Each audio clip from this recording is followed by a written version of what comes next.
नमस्कार, आप देख रहे हैं आज तक। आपके साथ मैं हूं सईद अंसारी। खबरदार हम शुरू करें उससे पहले एक बड़ी खबर इस वक्त आ रही है और वो खबर यह है कि पुलवामा में आतंकवादियों ने पुलिस फोर्स पर हमला किया है। 2 राइफल पुलिस वालों के आतंकवादी लेकर भाग गए हैं। तो पुलवामा से यह खबर आ रही है कि 2 SLR राइफल्स लेकर पुलिस वालों की भाग गए हैं। 2 राइफल लेकर ये आतंकवादी भागे हैं। पुलवामा में एक पुलिस पोस्ट पर आतंकवादियों ने हमला किया है। हालांकि जो पुलिसकर्मी वहां पर मौजूद थे उन्होंने आतंकवादियों का डटकर मुकाबला किया है, लेकिन फिर भी 2 राइफल आतंकवादी लेकर भाग गए हैं। पुलिस वालों से हथियार लूटा है इन आतंकवादियों ने। तो ये बड़ी खबर इस वक्त आ रही है। इस पर तमाम जानकारी हम आपको देते रहेंगे। इस खबर पर आज तक की नजर बनी हुई है, लेकिन आइए शुरुआत करते हैं इस वक्त खबरदार की। जब से भारत और पाकिस्तान में जंग का खतरा बना, आज तक ने आपको लगातार सीमा पर स्थिति की सबसे सटीक रिपोर्ट्स दिखाई। हमारे रिपोर्टर्स जान जोखिम में डालकर LOC से सटे तमाम इलाकों में गए, क्योंकि हम बॉर्डर की सही जानकारी आप तक पहुंचाना अपना फर्ज समझते हैं। हम अपनी ये खबर पर जाएंगे, ये पूरी आपको खबर दिखाएंगे, लेकिन उससे पहले हम आपको एक बार फिर से बता दें कि पुलवामा में जो आतंकवादी हमला हुआ है उसमें कुछ तथ्य हमारे हाथ इस वक्त लगे हैं और कहा यह जा रहा है कि घात लगाकर इन आतंकवादियों ने हमला किया है। और ये आतंकवादी इस पुलिस पोस्ट पर नजर बनाए हुए थे। इन्होंने यहाँ की रेकी की थी और उसके बाद यहाँ इन्होंने हमला किया है। और उसके बाद ऐसे वक्त पर हमला किया जब पुलिस वहां पर थी, उसे इसका आभास ना हो, उसे अंदाजा ना हो, और ऐसे में इन आतंकवादियों ने हमला किया है। हालांकि इस बारे में अभी कोई जानकारी नहीं मिल पाई है कि इन आतंकवादियों की तादाद कितनी थी, लेकिन जो गंभीर खबर है वो ये कि 2 SLR राइफल्स लेकर ये आतंकवादी फरार हो चुके हैं। अशरफ वानी हमारे संवाददाता सीधे श्रीनगर से इस वक्त हमारे साथ हैं। अशरफ, पुलवामा में पुलिस पोस्ट पर जो आतंकवादियों ने हमला किया है, और क्या खबर और क्या इस वक्त ताज़ा जानकारी आपके पास है? सईद, अगर देखें पिछले 24 घंटे के दौरान ये दूसरी वारदात है हथियार लूटने की। कल तो ये कोशिश विफल हुई थी, लेकिन उसमें एक पुलिसकर्मी की जान गई थी। आज यहाँ पर सीधे आतंकी पुलिस चौकी पे आए, जो माइनॉरिटी पिकेट के तौर पे पुलवामा के तुमलहाल गांव में थी, और वहां पर जो है पुलिस वालों पर काबू करके उनके हथियार आतंकियों ने छीन लिए हैं। फिलहाल पुलिस ने उन 3 पुलिसकर्मियों को हिरासत में लिया है जो वहां पर तैनात थे, और इलाके की घेराबंदी पुलिस और CRPF ने शुरू कर दी है ताकि हथियारों का पता लगाया जा सके। अगर पिछले 3 महीने में देखें तो ये 12वीं घटना है जहां पर पुलिस के चौकियों से या पुलिस थानों से या फिर पुलिस पोस्टों से इस तरह के हथियार छीनने की मामले कश्मीर में सामने आ रहे। बहुत धन्यवाद अशरफ वानी, हमारे संवाददाता जानकारी दे रहे थे। इस पर और जानकारी हम आगे आपको देंगे। जो गंभीर खबर है, 2 SLR राइफल्स लेकर फरार हो चुके हैं आतंकवादी। फिर से लौटते हैं हम खबरदार की हमारी आज की खबर पर। सीमा से सटे इलाकों में आज तक के तमाम जाबाज रिपोर्टर्स रिपोर्टिंग कर रहे हैं, और LOC से सटे इलाकों में भी हमारे संवाददाता गए हैं, क्योंकि बॉर्डर की सही जानकारी आप तक पहुंचाना हम अपना फर्ज समझते हैं। हमारे संवाददाताओं की हिम्मत भरी रिपोर्टिंग जारी है, और इसी कड़ी में आज तक LOC के उस गांव तक पहुंच चुका है जिसे भारत का आखिरी गांव कहा जाता है। सीमा पर भारतीय सेना के हाथों मारे जाने वाले पाकिस्तानी आतंकवादियों को इसी गांव में दफनाया जाता है, लेकिन आज ये गांव तनाव और दुश्मनी दफनाने की बात कर रहा है। देखिए,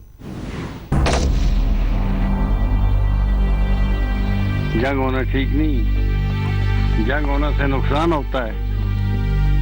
हिंदू मरे, मुसलमान मरे, खून तो लाल ही निकलता है सबका ना। जंग जब भी होगा दोनों देश के अंदर खून खराबी होती है। जब भी आप टारगेट बनाओगे तो पहले गांव को बनाओगे, बाद में दूसरे गांव को बनाओगे। अगर 50 साल से कोई डिजिटल बन रहा है या कोई कुछ बन रहा है, वो तो पीछे चला जाएगा। कि जो मसले बड़े मसले बातचीत के जरिए हल होगी, तो ये जंग की क्या बात। ये LOC का सबसे आखिरी गांव पुटवारी है। जंग के खतरे की आहट इस गांव से ज्यादा साफ आपको कहीं और सुनाई नहीं देगी। जब भी आप टारगेट बनाओगे तो पहले गांव को बनाओगे, बाद में दूसरे गांव को बनाओगे। तब जंग अगर इतना खतरनाक था, आज तो ज्यादा ही खतरनाक होगा। सर जो आदमी हर वक्त खौफ में रहे तो उसको क्या खौफ हो? जी खौफ तो मतलब रहता है कि कहीं हमारे शहरों पे अटैक न हो जाए। इस बारे में जंग का तो खौफ जरूरी है, हम लोग कहाँ जाएंगे। पुटवारी नौगांव सेक्टर में पड़ता है। एलओसी से इस गांव की दूरी महज 10 किलोमीटर है। नौगांव सेक्टर आतंकी घुसपैठ का गढ़ रहा है। पिछले 4 से 5 दिनों में यहाँ 7 आतंकी मारे गए। आतंकियों से मुठभेड़ यहाँ के लोगों के लिए रूटीन की बात है, लेकिन जंग से डर लगता है। आप लोगों को कभी किसी बात का डर लगता है, किसी चीज का खौफ लगता है? खौफ तो है ही। इस गांव के ऊपर कितना फर्क पड़ता है, चाहे वो इन्फिल्ट्रेशन हो या जंग की तैयारी हो, कितना फर्क पड़ता है इन सब चीजों से? जंग की तैयारी नहीं होना चाहिए। जंग किसी असूल में नहीं। जंग होने से कितने लोग मरते हैं, बच्चे मरते हैं। ये सरहद से हजारों किलोमीटर दूर बसा बिहार, बंगाल, यूपी या एमपी का गांव नहीं। ये गांव 65 और 71 की जंग का सामना कर चुका है। जंग झेली है, इसीलिए ये लोग जंग की कीमत भी जानते हैं। आप जो युवा है, यूथ है, वो कैसे देखता है सबको? मतलब जंग के बारे में? हाँ। देखिए सर, ये कोई 97-1 का जंग तो है नहीं, या 1965 का जंग है नहीं जो पैदल मार्च करोगे आप। यानी कि अगर जंग लग जाएगा तो ये कुछ घंटों या मिनटों की बात है, ये पूरा देश तो खत्म हो जाएंगे। तो उसे खून खराबा बनेगा। हालांकि तरक्की तो कुछ होगी नहीं। तो अगर 50 साल से कोई डिजिटल बन रहा है या कोई कुछ बन रहा है, वो तो पीछे चला जाएगा, 50 साल पीछे चला जाएगा। हमारे को क्या सोचना है, ये तो पूरे देश को सोचना है कि हमारी जो तरक्की है वो इतनी पीछे चली जाएगी जंग करने से। ये आज तक की हिम्मत भरी रिपोर्टिंग है जो आपको लगातार एलओसी के हालात पर अपडेट देता रहा है। हमने आपको सीमा पर जवानों की मुस्तैदी और तैयारियों की कई रिपोर्ट्स दिखाई, लेकिन हम तस्वीर का दूसरा पहलू दिखाना भी अपनी जिम्मेदारी समझते हैं और ये बताना चाहते हैं कि एलओसी पर रहने वाले हिंदुस्तानी जंग के बारे में क्या सोचते हैं। हिंदू मरे, मुसलमान मरे, खून तो लाल ही निकलता है सबका ना सर। हम तो सबसे पहले ये सोचना चाहिए, कभी भी सोचते हैं कि जंग नहीं होना चाहिए, क्योंकि जंग जब भी होगा दोनों देश के अंदर खून खराबी होती है। सीना तान कर जंग के लिए ललकारने वालों को नौगांव सेक्टर के इस पुटवारी गांव की ये रिपोर्ट देखना जरूरी है, क्योंकि जंग हुई तो सबसे पहले दांव पर ऐसे ही गांव हैं जहां के लोगों की जिंदगी पहले से जंग की तरह ही है। क्योंकि ये आपका गांव आखिरी गांव भी है, इसके बाद आगे कोई गांव नहीं है। अगर नौगांव सेक्टर की बात की जाए तो आप लोगों को ये भी लगता है कि जंग का असर यहाँ पे भी होगा? बिल्कुल, क्यों नहीं होगा। ये तो पहला गांव है। जब भी आप टारगेट बनाओगे तो पहले गांव को बनाओगे, बाद में दूसरे गांव को बनाओगे। क्या आप लोगों को भी कुछ तैयारी करनी पड़ी है जंग को लेकर यहाँ पर, या कुछ ऐसा खौफ आपको मन में? देखिए, जंग को लेकर तैयारी तो नहीं करनी पड़ी, लेकिन हम जो हमारे पुराने बूढ़े हैं जिन्होंने 1971 में जंग देखे हैं या 65 में देखे हैं, वो बोलते हैं कि तब जंग अगर इतना खतरनाक था, आज तो ज्यादा ही खतरनाक होगा। इस गांव के चप्पे चप्पे पर आपको आतंक के निशान मिल जाएंगे। जब भी सरहद पर हमारी सेना आतंकियों को मार गिराती है, उनकी लावारिस लाशों को इसी गांव के कब्रिस्तान में ठिकाने लगाया जाता है। कैसी विडंबना है, आतंकी पाकिस्तान से आते हैं, ट्रेनिंग वहां दी जाती है, और फिर जब यहाँ पे एनकाउंटर हो जाता है तो पाकिस्तान उनके शवों को भी लेने से मना कर देता है। और अजीब बात यह है कि नौगांव का ये जो गांव है, इसमें कई आतंकियों को दफनाया गया है। हमने इस गांव के जरिए कश्मीर के मूड को जानने की कोशिश की। कश्मीर और कश्मीरी दोनों पूरी तरह भारत के साथ हैं, लेकिन जंग की तरफ दोनों देशों के बढ़ते कदम से एलओसी पर चिंता है। देश का एक बड़ा तबका इस बात पर जोर देता है कि बस बहुत हो गया, अब तो जंग हो जानी चाहिए। शायद उस तबके को ये कहानी देखकर कुछ समझ में आए, क्योंकि ये कहानी उस गांव की है जो कि एलओसी के बेहद नजदीक है, उस गांव की है जिसके कई लोग आर्मी के साथ उनकी मदद करते हैं, उनके लिए काम करते हैं। और वो लोग जो हैं, इस गांव के जो लोग हैं, वो इस बात पर जोर दे रहे हैं कि चाहे वो आतंकवाद हो या जंग, हम हमेशा खौफ के साए में हैं, हम हमेशा डर के साए में हैं, हम हमेशा दहशत के साए में हैं। कोई भी जंग किसी के लिए अच्छी नहीं। कैमरामैन ललित जोशी के साथ नौगांव के पुटवारी गांव से निशान चतुर्वेदी, आज तक। युद्ध दो देशों में होता है, लेकिन झुलसते तो आम लोग ही हैं, आप और हम। आज तक को ये जानकारी मिली कि पत्थरबाजी की वारदात का ग्राफ इन दिनों इसलिए गिरा है क्योंकि कश्मीर में ये सेब का सीजन है, तो हम सेब के बागान में गए जहां हमें अमन की आवाज सुनाई पड़ी। श्रीनगर के नौगाम में हम यहाँ आपके लिए सेब तोड़ते हुए, न जाने कौन सा सेब हमारे किस दर्शक के पास पहुंचे जो मेरे हाथ से टूटा हुआ है या इनके हाथ से टूटा हुआ है। क्या नाम है आपका? नासिर मोहम्मद खान। तो नासिर साहब ये बताइए, ये आप ही का ऑर्चर्ड है? जी सर। तो इतना खूबसूरत, कितने सेब लग जाते हैं इसमें? इसमें 400-500 पेटियां लग जाती है इसमें। 400-500 पेटियां। मुझे एक बात बताइए, जी सर। आप अपना बिजनेस कर रहे हैं, आपका सब कुछ सेटअप है यहाँ पर और आप बहुत अच्छे से कर रहे हैं, आप नहीं चाहेंगे कि जो कश्मीर का एक नॉर्मल यूथ है वो भी अपने आप को प्रोडक्टिव और अच्छे काम में एंगेज करे? आप प्रोडक्टिव अच्छे काम में एंगेज करेंगे वो।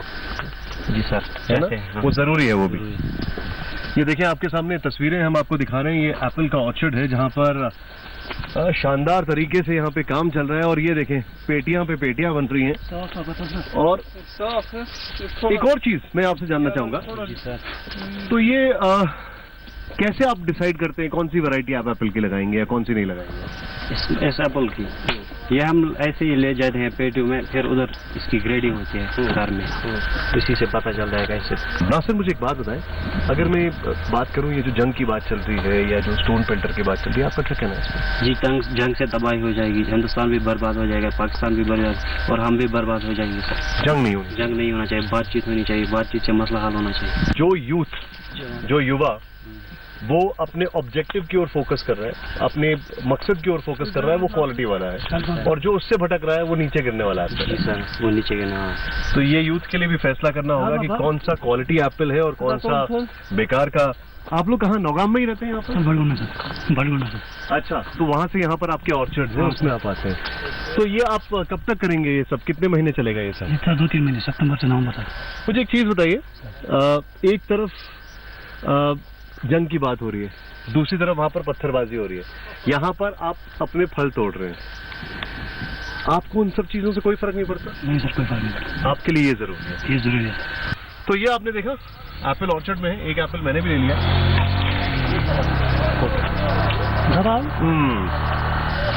ये कहीं नहीं मिलता, ये यकीनन कहीं नहीं मिलता। कैमरामैन ललित जोशी के साथ हम नौगांव के इस एप्पल ऑर्चर्ड से निशांत चतुर्वेदी, आज तक। मूड भापा हमारे सहयोगी, हमारे संवाददाता निशांत ने, और आखिरी गांव तक भी निशांत गए, सीमा का जायजा भी उन्होंने लिया। कश्मीर से राजस्थान तक सीमा पर जबरदस्त हलचल है। अक्टूबर का महीना है लेकिन जैसलमेर में तापमान 45 डिग्री के करीब है। खबरदार में अब हम आपको बेचैन कर देने वाली गर्मी में बीएसएफ की भीषण गश्ती की ग्राउंड रिपोर्ट आइए दिखाते हैं। इस रिपोर्ट को देखकर आप बीएसएफ का लोहा जरूर मानेंगे।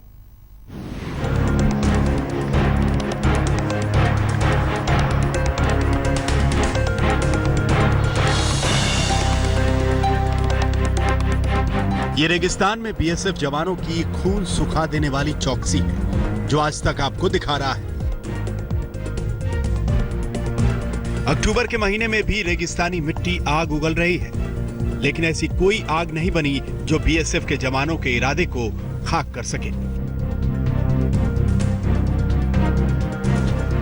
तपती धरती और आसमान से उगलते आग के बीच फौलाद के बने हमारे जवान किस तरह से सरहद की ड्यूटी में मुस्तैद हैं। उस पार जिस तरह से खुफिया सूत्रों के अनुसार जानकारी मिली है कि पाकिस्तानी सेना का जमौरा बढ़ा है, ऐसे में हमारे जवान दिन रात पूरी तरह से ड्यूटी में मुस्तैद हैं। इसी तरह से पेट्रोलिंग होती रहती है। तापमान 45 डिग्री के ऊपर चल रहा है। आप सोच सकते हैं कि अक्टूबर के महीने में इस तरह से धरती आग उगल रही है, लेकिन हमारे फौलाद के बने ये जवान इसी तरह से ड्यूटी में मौजूद हैं।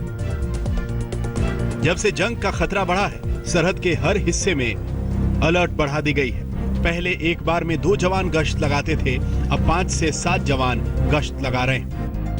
ऊंटों के जरिए भी पेट्रोलिंग की जा रही है, जिसे बीएसएफ की शब्दावली में खुरा चेकिंग कहा जाता है। ऐसी चेकिंग में दूरबीन से बॉर्डर के उस पार इंसानी फुट स्टेप पर निगाह रखी जाती है। इस तरह से खुर्रा चेकिंग होती है कि अगर कोई बॉर्डर से इस पार आने की कोशिश करे या फिर बॉर्डर के आसपास कोई घूमने की कोशिश करे तो इसी तरह से ऊंट पर बैठकर बीएसएफ के जवान नीचे खुर्रा चेकिंग करते हैं। किसी के भी पैरों का निशान हो, चाहे जानवर हो या इंसान हो, वो देखते हैं और दोनों तरफ देखते हैं। इस तरह से उनके पास बाइनोकुलर होता है जिसकी वजह से वहां पर जो छोटे छोटे निशान हैं तारबंदी के उस पार अपनी सीमा में, उसको भी देखते हैं। इसके अलावा जो कटीली झाड़ियां हैं, टिब्बे हैं, उसके अंदर जाकर भी ये बाइनोकुलर के जरिए देखते हैं कि कहीं कोई छिपा तो नहीं है। तो इस तरह से कह सकते हैं कि रेगिस्तान का ये जहाज ऊंट बिल्कुल बीएसएफ के जवानों का एक साथी है रेगिस्तान में, भारत पाकिस्तान की सरहद पर पेट्रोलिंग के लिए। और इसी तरह से ये लगातार दिन रात बीएसएफ जवानों का साथी बनकर दुश्मनों पर कड़ी नजर रखने में मदद करते रहता है। आम दिनों में खुरा चेकिंग सुबह शाम होती है, लेकिन सरहद पर तनाव को देखते हुए इन दिनों पूरे दिन चेकिंग हो रही है। सुरक्षा कारणों से हम आपको इस गश्त का लोकेशन नहीं बताएंगे, बस इतना बता दें कि सीमा के उस तरफ हलचल कई गुना बढ़ चुकी है। कितनी मुश्किल है इतनी गर्मी में ड्यूटी करना। जी, यहाँ जैसलमेर में तापमान तो बहुत बढ़ जाता है। अभी भी आप देख सकते हैं अक्टूबर का महीना होने के बावजूद इतनी गर्मी है। मई में क्या स्थिति हो सकती है आप समझ सकते हैं। फिर भी लेकिन हमारे जवान बहुत मुस्तैद हैं और जो हालत अभी देश की चल रही है उसके मुताबिक और अलर्टनेस बढ़ा है और बिल्कुल हमारे जवान मुस्तैद हैं। सीमा पर तनाव की वजह से अलर्टनेस काफ़ी यहाँ बढ़ी है। आपने किस तरह से अपना नफरी बढ़ाई, ड्यूटी बढ़ाई है? जिस तरह से आपने देखा एलओसी में जो हो रहा है हादसा, उसके मुताबिक हम लोग को भी अलर्ट कर दिया गया है। राजस्थान की सीमा, गुजरात की सीमा, हर सीमा जो पाक से लगता हुआ है, हर सीमा को अलर्ट कर दिया गया है। तो साफ तौर पर जिस तरह से दुश्मन जो है रात में हमेशा वार करता है और इसीलिए जो भारत के जो बीएसएफ के जवान हैं रात में और मुस्तैदी के साथ ड्यूटी करते हैं, क्योंकि पाकिस्तान की ये एक सोच रही है, गंदी सोच रही है कि रात के अंधेरे में वार करें। इसकी वजह से जो बीएसएफ के जवान हैं वो रात की पेट्रोलिंग और दिन की पेट्रोलिंग दोनों में बराबर ध्यान देते हैं। जो बीएसएफ के जवान हैं जो इस तरह से ड्यूटी में मौजूद रहते हैं उनसे बातचीत करते हैं। आपका नाम क्या है? मेरा नाम हुआ कांस्टेबल सुरेंद्र जग। तो किस तरह से आप लोग तैयार हैं अगर पाकिस्तान कोई हरकत करता है तो उसको मुंह तोड़ जवाब देने के? सर, हम 24 आवर्स हम मतलब हमेशा तैयार रहते हैं और तैयार रहेंगे। रात में हम पेट्रोलिंग करते हैं, दिन में पेट्रोलिंग करते हैं और हमारे पास तरह तरह के हथियार वगैरह भी हम रात में ले आते हैं, इक्विपमेंट भी ले आते हैं रात को देखने के लिए। और हम काफ़ी मतलब इसके लिए अलास्टमेंट मतलब काफ़ी हम तैयार हैं इसकी वजह से। चुस्ती, चौकसी और जवानों की गश्त देखकर हम ये भी कह सकते हैं कि देश को चिंतित होने की कोई जरूरत नहीं। दुश्मन ने आंख उठाकर देखा तो उसे छठी का दूध याद करा दिया जाएगा। शरद कुमार, जैसलमेर, आज तक। राजस्थान के सीमा वाले इलाकों में आपको ऐसी पेट्रोलिंग दिखेगी क्योंकि सीमा के दूसरी तरफ पाकिस्तानी सेना की एक्टिविटी अचानक से बढ़ गई है। खबरदार में अब हम आपको खुफिया एजेंसी की वो रिपोर्ट दिखाएंगे जिसमें सेना की हरकतों को अलर्ट करने वाली जानकारी है।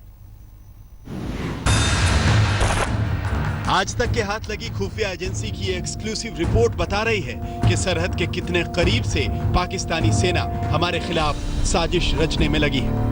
अंग्रेजी में लिखे इस लेटर का मतलब हम साधारण भाषा में आपको समझाते हैं। इसका मतलब यह है कि बॉर्डर से महज 1 किलोमीटर की दूरी पर पाकिस्तानी सेना की हरकत दर्ज की गई है। पाकिस्तानी सेना थुराया सैटेलाइट फोन का इस्तेमाल कर रही है। राजस्थान के बावरला गांव से 48 किलोमीटर की दूरी पर और इंटरनेशनल बॉर्डर से महज 1 किलोमीटर की दूरी पर 35697802260740 IMEI नंबर का सैटेलाइट फोन इस्तेमाल करने का सबूत सेना को मिला है।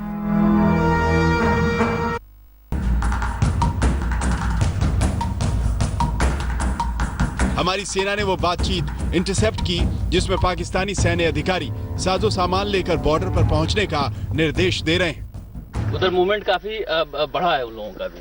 इधर कुछ दिनों से जब से उड़ी का घटना हुआ है उनका मूवमेंट भी बढ़ा है और हम लोग भी जमा बड़ा अपना मोबिलाइजेशन बढ़ा रहे हैं और रात में भी उनको देखा जाता है मूवमेंट और दिन में भी देखा जाता है। आज तक को यह भी पता चला कि सीमा पर शाम होते ही टोही विमान यानी UAV का मूवमेंट शुरू हो जाता है जो सुबह होने तक जारी रहता है। सीमा पर इस तरह से यूएवी उड़ाना या फिर आर्मी के सैटेलाइट फोन का सिग्नल मिलना अंतर्राष्ट्रीय कानून के खिलाफ है, लेकिन पाकिस्तान लगातार कानून तोड़ रहा है। जितनी नई तकनीक्स हैं, नई टेक्नोलॉजीज, उनको यूज करके हमारे बॉर्डर को और सुदृढ़ बनाएं, जितने फोर्स मल्टीप्लायर्स उनको और यूज करें, फिर भी हम लोग किसी भी परिस्थिति से निपटने के लिए पूरी तरह से हमेशा तैयार हैं। राजस्थान के 4 जिले बॉर्डर पर हैं, बीकानेर, जैसलमेर, बाड़मेर और श्री गंगानगर। राजस्थान के बॉर्डर एरिया में अक्सर पाकिस्तान की ओर से घुसपैठ की साजिशें रची जाती हैं। भारतीय सैनिकों के फोन टैप करने की कोशिश की जाती है। सरहद पर भारतीय फौजों की गतिविधि की जानकारी के लिए झूठी कॉल्स की जाती हैं। लेकिन अब भारत ने भी ठान लिया है, ऐसी बदमाशियों को ज्यादा दिन बर्दाश्त नहीं करना है। दिसंबर 2018 तक भारत पाक सीमा को पूरी तरह से सील करने का जो फैसला हम लोगों ने किया है, इस लक्ष्य को हासिल करने के लिए जो भी एक्शन प्लान तैयार किया है, वह एक्शन प्लान पूरी तरह से टाइम बाउंड है। पाकिस्तान के लिए यह सबक सीखने का वक्त है, क्योंकि भारत ने घुसपैठ से आजादी का इरादा कर लिया है। कैमरामैन विमल भाटिया के साथ शरद कुमार, इंटरनेशनल बॉर्डर, जैसलमेर, आज तक। खबरदार में यहाँ पर हम कुछ देर के लिए रुकेंगे, लेकिन जब लौट कर आएंगे तो आपको इंडियन एयरफोर्स की आसमानी ताकत के उड़ते सबूत दिखाएंगे। आज 84वां एयरफोर्स डे है और इस मौके पर इंडियन एयरफोर्स ने हिंडन एयरबेस से पूरे देश के सामने शक्ति प्रदर्शन किया है, जिसे हम आपको बस सबसे कुछ ही देर में दिखाएंगे। तो बने रहिए हमारे साथ और देखते रहिए।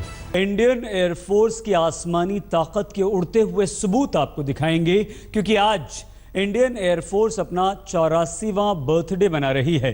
लेकिन क्या आप जानते हैं कि जब साल 1971 में भारत और पाकिस्तान के बीच युद्ध हुआ था, तो उस समय भारतीय एयरफोर्स के पास रात में उड़ान भर सकने वाले एयरक्राफ्ट्स तक नहीं थे। लेकिन आज भारतीय वायुसेना की शक्ति के बारे में सोचते ही दुश्मनों को बुरे सपने आने लगते हैं। आज ही के दिन यानी 8 अक्टूबर को साल 1932 में इंडियन एयरफोर्स की स्थापना हुई थी। उस समय इंडियन एयरफोर्स ब्रिटेन की रॉयल एयरफोर्स के सहायक के तौर पर तैयार हुई थी। 1 अप्रैल 1933 को इंडियन एयरफोर्स की पहली स्क्वाड्रन बनकर तैयार। इंडियन एयरफोर्स की पहली स्क्वाड्रन में सिर्फ 4 प्लेन और 5 पायलट्स थे।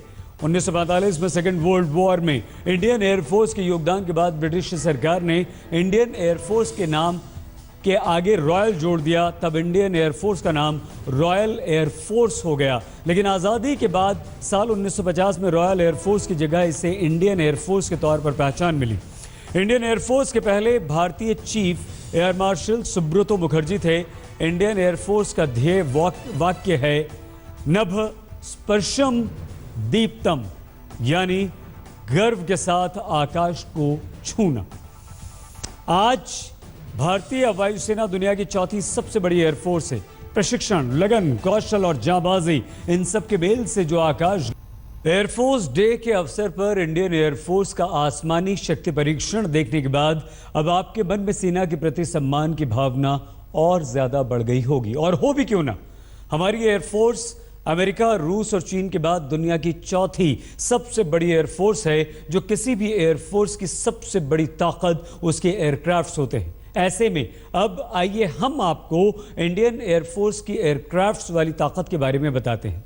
आधिकारिक आंकड़ों के अनुसार इंडियन एयरफोर्स के बेड़े में इस वक्त 1467 एयरक्राफ्ट्स हैं, जिनमें 388 फाइटर जेट यानी लड़ाकू विमान हैं, जो आसमान में दुश्मन को मुंह तोड़ जवाब दे सकते हैं।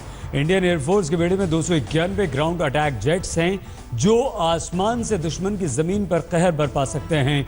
इंडियन एयरफोर्स में हेलीकॉप्टर्स की तादाद 359 है। इसके अलावा इंडियन एयरफोर्स में 247 ट्रांसपोर्ट एयरक्राफ्ट्स यानी यातायात विमान भी हैं, जो युद्ध के समय बेहद अहम हो जाते हैं।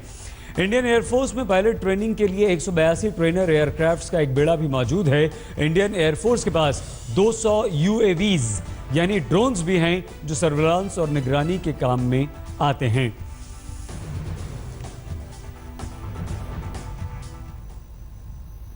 इंडियन एयरफोर्स का मुख्य काम युद्ध के समय भारत को हवाई हमले से बचाना और दुश्मनों पर हवाई हमले करना है। लेकिन ऐसे कई सारे मौके आए हैं जब इंडियन एयरफोर्स लोगों की मददगार बनकर सामने आई है। जून 2013 में केदारनाथ में आई बाढ़ के समय इंडियन एयरफोर्स ने ऑपरेशन राहत के जरिए 19,600 लोगों को बचाया और बाढ़ प्रभावित इलाकों में 3,82,400 किलोग्राम राहत सामग्री पहुंचाई।